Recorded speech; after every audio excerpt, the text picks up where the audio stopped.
얌전히 따라와.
Di awal film, kita diperlihatkan sekelompok gangster yang baru saja tiba di pangkalan militer. Mereka yang sedang menyamar untuk mengambil senjata. Ternyata senjata yang sudah disiapkan oleh mereka dan akan dibawa oleh para gangster dijual kepada seluruh para mafia.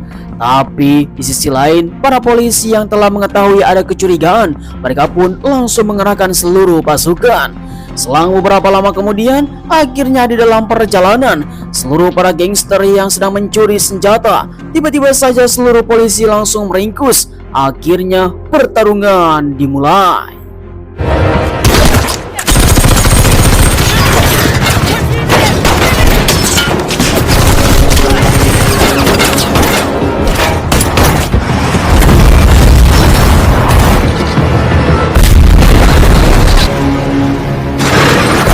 Kejadian tersebut menggemparkan seluruh para kepolisian yang ada di Korea. Badan Intelijen Negara langsung memanggil kepala komandan bernama Komandan Cho untuk mengirim salah satu anggota agen bawahan dari Komandan Cho. Akan tetapi agen yang dikirim ternyata masih dalam tahap pelatihan. Atasan mengatakan dia dikirim bukan untuk melawan, tetapi untuk ditumbalkan. 也是让他送死。热死的行动，出去。 Selang beberapa lama kemudian, keesokan harinya Komandan Cho yang berada di warteg sambil menunggu seseorang yang akan ditujukan menjadi intelijen. Seorang wanita yang masih tahap pelatihan langsung dipanggil oleh komandan supaya bisa melakukan tugas misi yang sangat berat, melakukan pengintaian terhadap para gangster. Dia telah mendapatkan nama samaran bernama Yo Dahi. Kita panggil saja si Yuda, seorang wanita muda. Dia pun langsung menerima misi tersebut untuk mendapatkan pangkat yang sangat tinggi. Misi pun dimulai. 진짜 위험한 일이야. 죽을 수도 있어. Kemudian Komandan Cho langsung bertemu dengan seorang agen senior. Dialah yang bernama Agen Ama, untuk bisa melakukan perbincangan rahasia di luar tugas agensi. Komandan Cho meminta kepada Agen Ama untuk bisa melakukan tugas mendampingi Yuda yang sekarang menjalankan misi rahasia. Namun Yuda tidak boleh tahu bahwa Agen Ama adalah agen senior. Ia akan bertingkah sebagai detektif keamanan swasta yang harus disembunyikan oleh Agen Ama. Karena ini adalah misi rahasia, tidak boleh diketahui oleh siapapun. Namun perbincangan mereka malah disorot oleh kamera dan menjadi viral.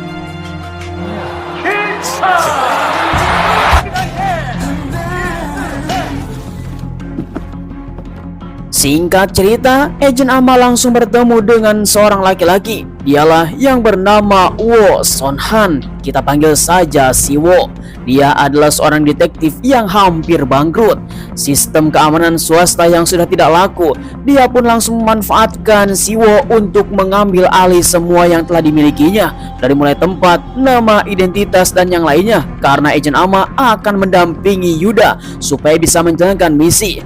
Dengan harga yang sangat tinggi, dia akan menyewa 1 bulan dan uangnya akan diterima malam hari. Ketika Agent Ama akan pulang, tiba-tiba saja dia melihat ada kereta bayi yang akan tertabrak. Lalu tiba-tiba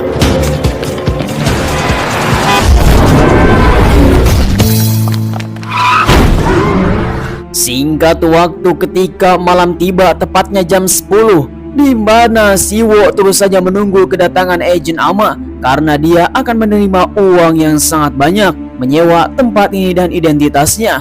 Karena Agent Ama sekarang tertabrak waktu siang, yang pasti dia ada di rumah sakit.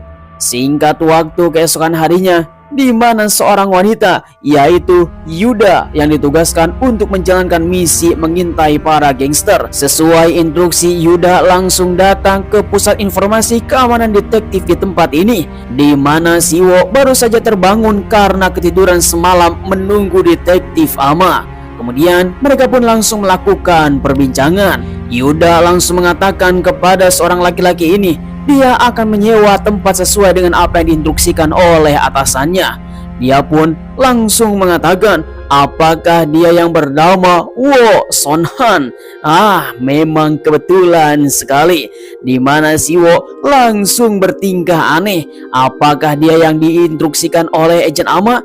Tetapi ketika melihat uang, tanpa basa-basi, akhirnya si Wo langsung setuju dengan uangnya.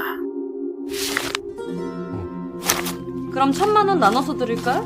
아니요, 괜찮다니까요. Tanpa berpikir panjang, akhirnya si Wo langsung memberikan pelayanan sesuai pekerjaannya, yaitu seorang detektif. Yuda menjelaskan dia ingin mencari seseorang yang berkaitan dengan para gangster di kota ini karena mereka telah melakukan penyelundupan senjata. Beberapa waktu yang lalu telah mencurinya di pangkalan militer. Dengan berarti mereka semua akan membawa senjata tersebut kepada para mafia. Yang jadi pertanyaannya adalah apakah dia benar-benar Agent Ama?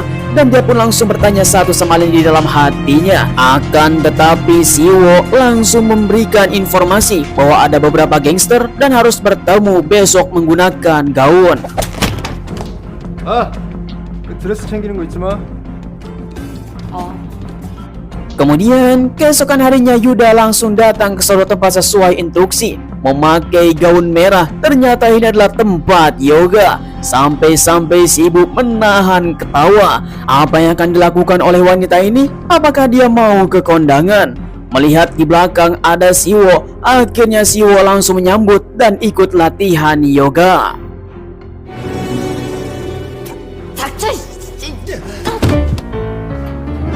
Selang beberapa lama kemudian, ketika malam hari ternyata yoga sudah selesai. Akhirnya mereka pun telah melakukan untuk menari berdansa. Tiba-tiba saja Yoda terus saja diajak menari sampai-sampai dia grogi dan memelorotkan celana laki-laki.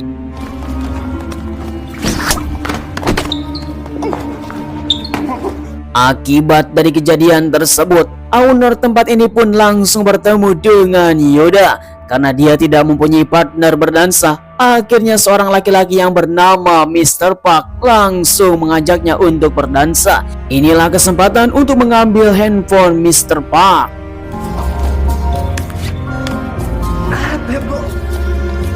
Kemudian si Wo langsung berpura-pura masuk ke toilet karena dia telah mendapatkan handphonenya Mr. Park. Akan tetapi itu adalah handphone jadul dan alat pertasnya tidak masuk ke dalam tombol yang ada di dalam handphone. Akhirnya dia telah mendapatkan informasi seseorang yang bernama Pak Jun, salah satu orang yang telah menghubungi Mr. Park, dan ini membuat kecurigaan.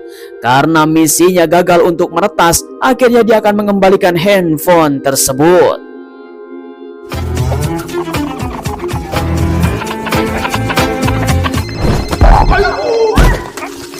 Sungguh konyol. Akhirnya Mr. Park mendapatkan sebuah panggilan telepon dari seseorang. Namun tanpa diduga, dari kejauhan ada orang yang sedang membawa suntik mati.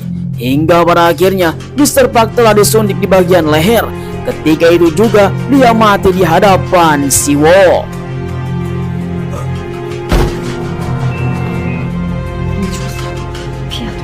Tanpa basa-basi, akhirnya Siwo dan Yuda langsung pergi dari tempat tersebut. Kejadian yang sangat janggal sekali. Namun Wo mengatakan kepada Yuda bahwa dia telah mendapatkan informasi dari seseorang yang bernama Pak Jun. Itu adalah orang yang terakhir kali dihubungi oleh Mr. Park. Namun sekarang informasi semakin buntu. Akhirnya mereka berdua langsung pulang. 최근에 전 본부장이라는 사람한테 어디 갔어요? 아, Kemudian di sisi lain kita diperlihatkan inilah Agent Ama yang kondisinya sudah kritis. Tidak ada KTP, kartu nama ataupun identitas yang lain yang telah dibawa oleh Agent Ama. Yang pasti itulah yang disebut dengan mata-mata. Tidak mempunyai informasi sedikit pun, sehingga dokter pun bingung akan menghubungi siapa, di mana mereka hanya bisa terdiam. 좀만 참아. 하긴 근데 왜 왔어?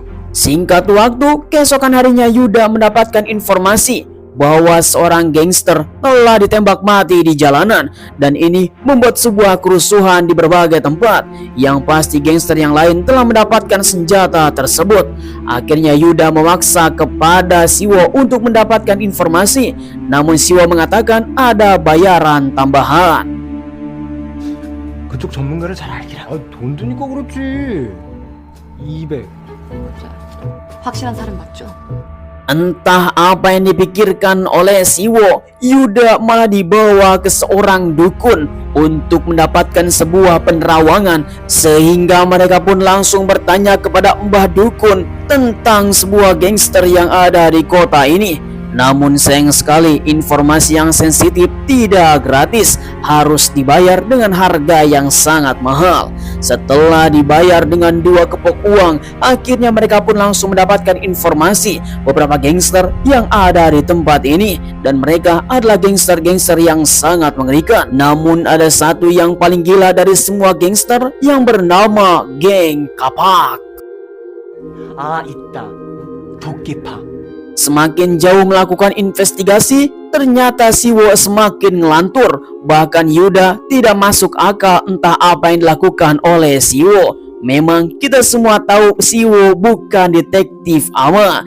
Dia adalah seorang detektif gabungan. Sehingga pada akhirnya Yuda benar-benar kesal kepada Siwo karena selalu dipermainkan dan langsung dihajar bonyok.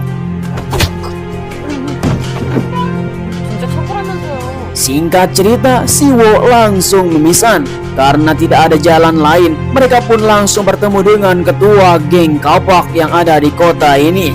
Kemudian langsung menanyakan apakah dia membeli senjata beberapa waktu yang lalu kepada seseorang yang diduga pencuri senjata militer. Namun si bos langsung mengatakan, kita adalah yang bernama geng Kapak, tidak memerlukan pistol ataupun tembakan untuk yang lainnya. Karena dengan kapak saja kita bisa menguasai dunia seperti Kapak Wiro Sableng. Tiba-tiba saja si bos langsung diborgol karena dia terus saja melawan. Di tengah-tengah perbincangan, tiba-tiba saja penyerangan dimulai.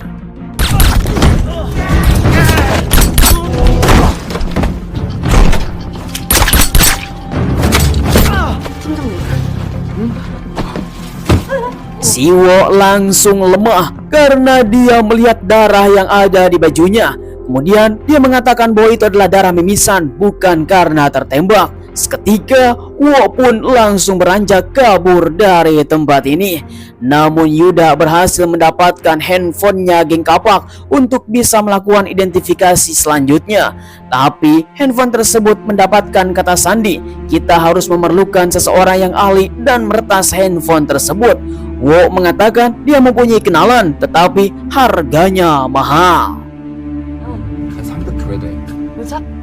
300 손님 안 받냐? Memang Siwo adalah pebisnis yang handal sehingga duitnya terus saja dikurek untuk bisa mendapatkan keuntungan.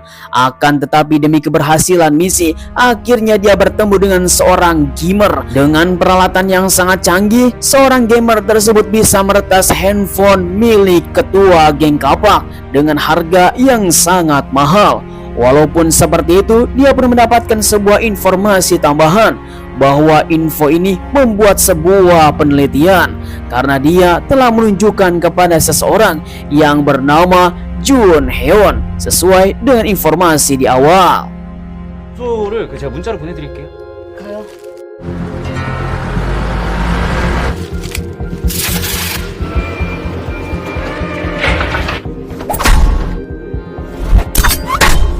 Singkat cerita, keesokan harinya sesuai informasi yang ada di dalam handphone, mereka pun langsung datang ke hotel untuk bertemu dengan seseorang karena hari ini adalah hari pertemuan para gangster yang ada di kota ini. Bahkan para imigran yang mendapatkan sebuah undangan untuk bisa bertemu dengan sang direktur. Tanpa ragu tanpa malu, mereka pun langsung mengambil semua makanan yang ada di tempat ini seperti prasmanan hajatan. Tiba-tiba saja seorang direktur langsung datang bertemu dengan mereka berdua bernama Jun Heon. Dia adalah orang yang dimaksud di dalam handphone tersebut. Akhirnya mereka pun langsung berkenalan satu sama lain menggunakan nama samaran yang dadakan. Tetapi walaupun begitu, si John malah terpengaruh dan langsung berpelukan. 땡큐 땡큐. Oh, ternyata mereka sengaja berpelukan langsung menempelkan alat penyadap untuk bisa merekam suara apa yang akan dilakukan oleh si John. Setelah alat penyadap itu menempel, akhirnya mereka langsung duduk di kursi untuk mendengarkan semua percakapan si John yang akan direncanakan untuk bisa menjual senjata tersebut. Kemudian selang beberapa lama setelah itu, tiba-tiba saja geng kapak langsung datang ke rumahnya si John untuk bisa membalas dendam karena diduga yang mempunyai senjata adalah dia dan menyerang. 다 찍어버려.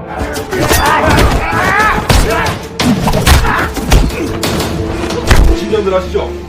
Kemudian, tengah-tengah pertempuran yang sangat manas, si John langsung mengatakan kepada anggota geng kapak untuk bisa menawarkan senjata dengan harga yang sangat murah karena kita harus bisa saling membantu sesama gangster supaya tidak diolok-olok oleh para pemerintah. Akhirnya, dari anggota geng kapak mengatakan dia setuju untuk melakukan transaksi senjata. 그 총 그거 얼마야? 오늘 밤에 드리죠. Sungguh rencana yang sangat tokcer. Akhirnya Yuda dan Siwo telah berhasil mendapatkan informasi mereka akan melakukan transaksi malam ini. Tiba-tiba saja dari belakang mereka langsung mengatakan ada seseorang penyusup yang bukan dari gangster ataupun anggota kita. Akhirnya mereka telah ketahuan dikira sebagai penyusup. Dengan begitu Yuda bersama Wo langsung keluar lewat dapur. Tiba-tiba saja sudah diringkus. 얌전히 따라와.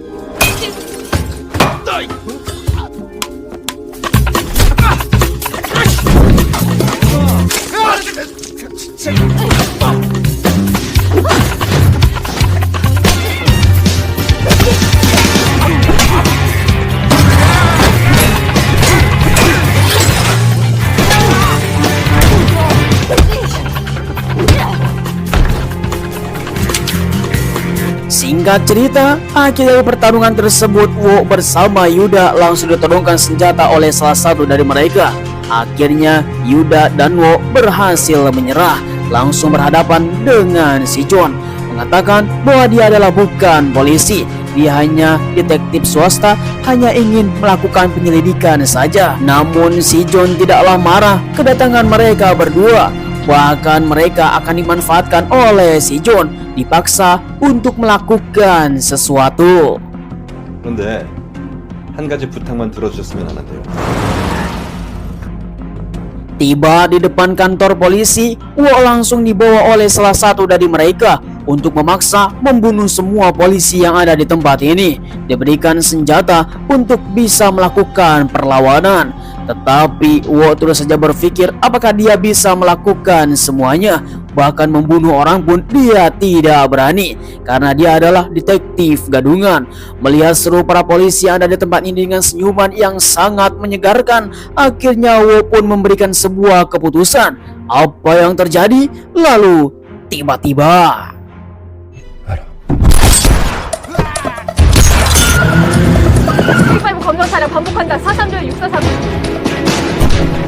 selang beberapa lama kemudian, si Wo kembali lagi ke tempat berpesta si John, di mana mereka semua ternyata sudah tidak ada di tempat ini.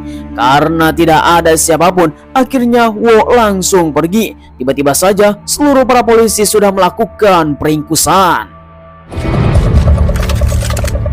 총 버려!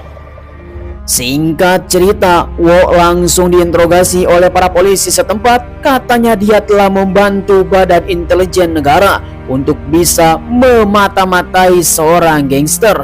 Namun polisi ini tidak percaya. Dia pun langsung melakukan panggilan kepada Yuda. Tetapi si Yuda yang sekarang sudah dipaksa oleh para gangster mengatakan dia baik-baik saja dan kita akan pulang dan membeli ramen seperti biasanya. Namun dalam kata-kata tersebut ternyata ada sebuah kode, tetapi tidak bisa dijelaskan oleh si Wo. Tiba-tiba saja dari Badan Intelijen Negara pun langsung datang, langsung melakukan interogasi kepada si Wo terhadap apa yang dilakukan beberapa waktu yang lalu, mengintai seorang pedagang senjata. Tetapi dia mengatakan seseorang yang bernama Yo Dae-hee itu adalah bukan anggota dari Badan Intelijen, tetapi itu adalah orang dari jebolan Tionghoa. Dengan begitu, mereka mengatakan detektif yang menjadi sebuah misi ini adalah ilegal, sehingga dia tidak bisa melakukan apapun. Tiba-tiba saja dia berbisik bahwa Yuda dikirim hanya untuk menjadi umpan.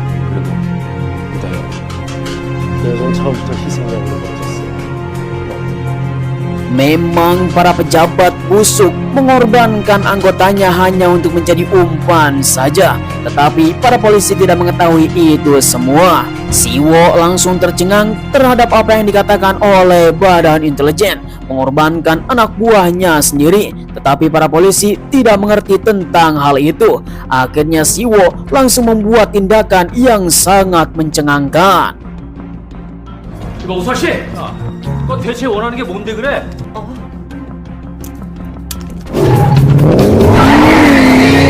Singkat cerita, ketika malam hari di mana seluruh para gangster kapak langsung datang bertemu dengan si John. Sesuai dengan perjanjian, mereka akan melakukan transaksi membeli senjata dengan harga yang sangat murah. Mereka pun langsung menyiapkan senjata dan meninggalkan Yuda di ruangan ini sendirian. Dengan begitu, transaksi dengan harga yang sangat murah sesuai dengan apa yang dijanjikan oleh si John. Mereka pun langsung sepakat. Di sisi lain, seluruh para polisi masih saja memikirkan siapakah si Wo sebenarnya. Dia bisa melakukan hal seperti itu padahal hanya detektif gadungan saja. Ketika datanya sudah keluar, tanpa diduga, ternyata si Wo adalah mantan pasukan khusus. 707 특임대 출신이랍니다. 그 자식이? Singkat cerita, sesuai dengan kemampuannya si Wo, dia pun berhasil memindai di manakah Yuda berada. Salah satu dari mereka telah mengetahui ada seseorang yang masuk dalam markas mereka. Lalu kemudian akhirnya si Wo menemukan Yuda yang sekarang terikat di atas kursi. Menggunakan tali sepatu, dia pun langsung digesek-gesek supaya pengikatnya telah putus. Setelah satu persatu ikat dari tangan dan kaki telah dilepaskan, mereka pun langsung mengatakan dan perbincangan sesuai dengan perjanjian. Jika menyelamatkan Yuda harus menambah 10 juta dolar. Tetapi tiba-tiba saja penyerangan.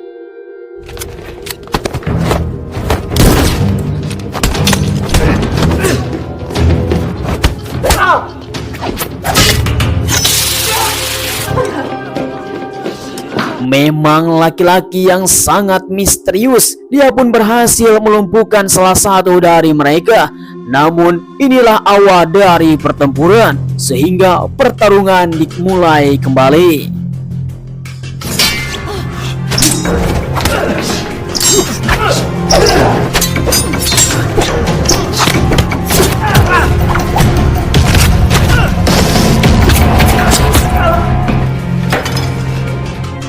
Tidak bisa diremehkan. Wo memang adalah pasukan khusus sejati. Dia bisa berhasil melumpuhkan dengan sangat mudah, sehingga salah satu dari mereka telah mengetahui bahwa anggotanya telah mati. Hingga pada akhirnya seluruh para gangster langsung dikerahkan untuk memburu. 우리가 직접 사냥해도 괜찮겠지. Salah satu dari mereka yang telah dihabisi oleh Siwo, akhirnya dia telah mati karena kehabisan darah. Mereka pun langsung memberikan sebuah sumpah untuk bisa menangkap pelakunya. Namun tiba-tiba saja semua para gangster langsung mendapatkan informasi di mana Siwo berada. Disinilah pertarungan brutal dimulai.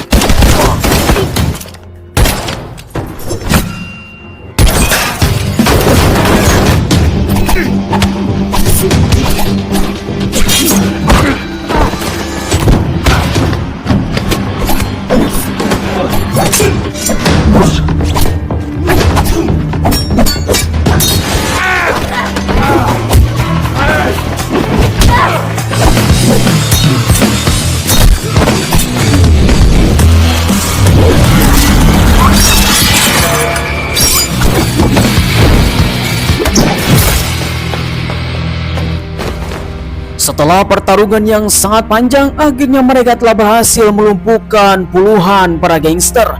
Dengan begitu, mereka akan berlari. Tiba-tiba saja salah satu dari mereka telah menodongkan senjata, namun senjatanya malah dibuang, mengatakan bahwa kita memakai kaos yang sama. Oleh karena itu, kita harus berduel. Namun tanpa basa-basi, Siwo malah menembaknya.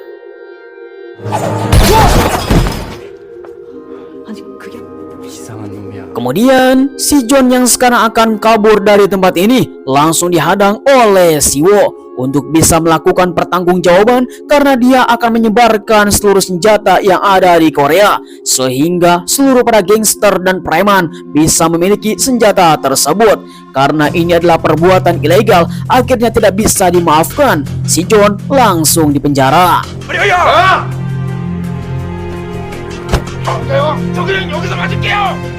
Namun sayang sekali, tindakan Siwo pun melanggar aturan. Dia pun telah dibawa ke penjara.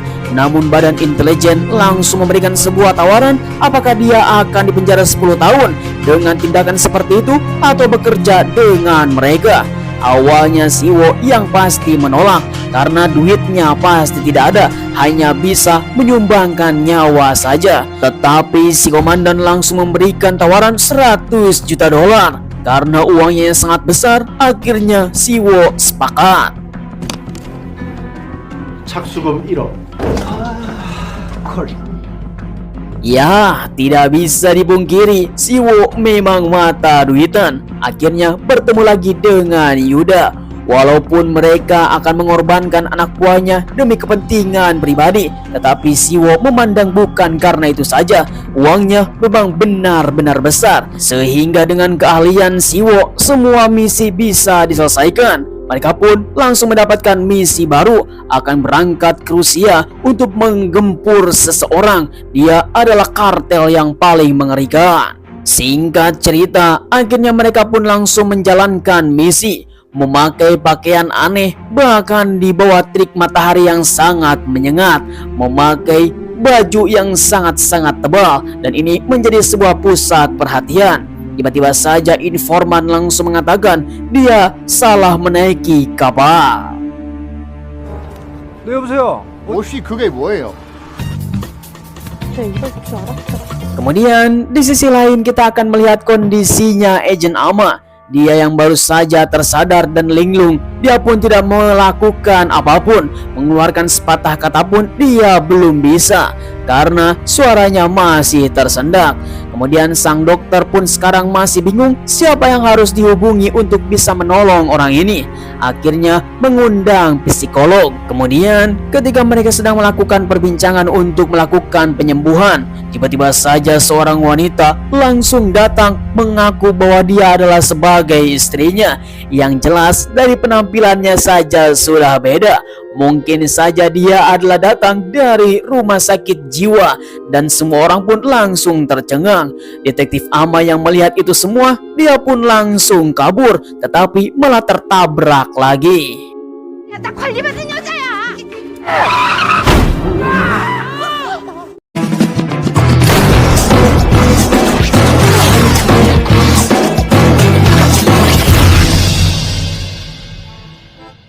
Mantap sekali, dan film pun telah berakhir. Bagaimana tanggapan kalian semua para penonton setia Karya GC? Silahkan tulis di kolom komentar. Film ini tidak ada lanjutannya, hanya untuk senangan semata. Saya sarankan bagi kalian semua untuk menonton film aslinya karena 100% sangat kocak sekali. Oke lah kalau begitu, saya ucapkan terima kasih bagi kalian semua yang sudah nonton dari awal sampai akhir. Jangan lupa like, komen, dan subscribe supaya kalian tidak ketinggalan film seru lainnya hanya bersama Karya GC. Sampai ketemu lagi, terima kasih, bye bye, sarang heo.